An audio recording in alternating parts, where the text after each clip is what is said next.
Do you feel like your prayers hit the ceiling and fall back down empty? Do you pray the way you're supposed to, and still nothing happens? The Bible reveals the true reasons why this occurs. I recommend you watch this video until the end, as you might be making severe mistakes. There are 5 reasons why this happens, and one truth that will open the eyes of many. The first reason is hidden sin. Are you doing something you don't want anyone to know about? Are you holding on to a grudge? Do you tell lies? Some habits you keep in the darkness could be interfering with your relationship with God.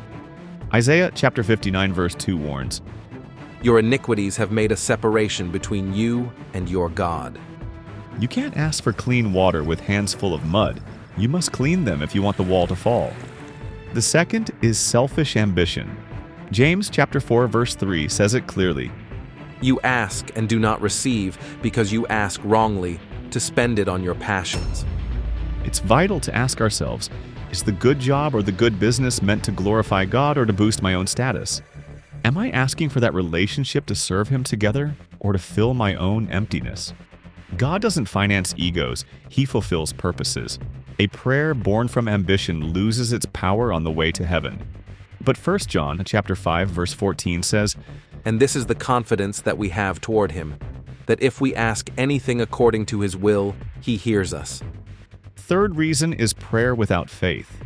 This one is the most subtle. We repeat the words, but our heart whispers, this is impossible. Hebrews chapter 11 verse 6 is clear. Without faith, it is impossible to please God. Without realizing it, we can end up believing more in the greatness of our problem than in the greatness of our God. Reason number 4, conscious disobedience. This wall is one of the most direct. We ask God to guide us while ignoring the instructions He has already given us in His Word. Proverbs chapter 28 verse 9 says, If one turns away his ear from hearing the law, even his prayer is an abomination. Don't ask your boss for a raise if you refuse to do the work.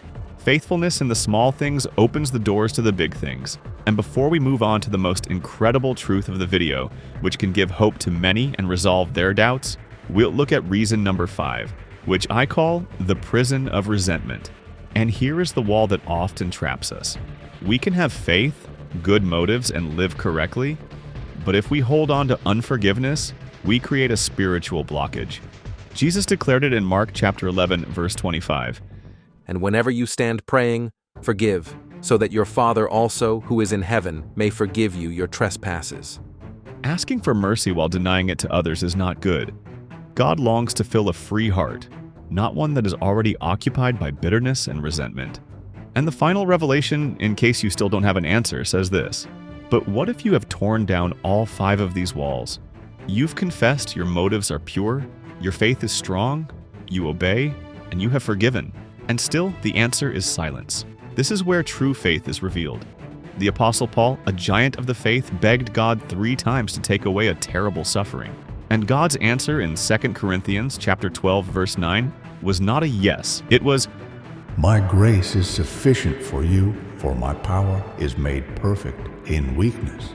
This changes everything. Sometimes God's answer is not a yes. Sometimes it's a no, because He is protecting you from something you cannot see or understand. Sometimes it's a wait, because He is preparing you for something greater. And sometimes the answer isn't to take away the burden, but to give you the strength to carry it. What you call silence, God calls formation. So, the next time you pray, don't just talk. First, confess, cleanse your heart. Second, examine. What is your true motivation? Third, believe, focus on His power. Fourth, obey, honor what you already know. Fifth, forgive, let go and you will be free. Prayer is not a wish list. It is aligning your will with that of the Creator of the universe. Your prayers are not being lost. They are being transformed in God's perfect time.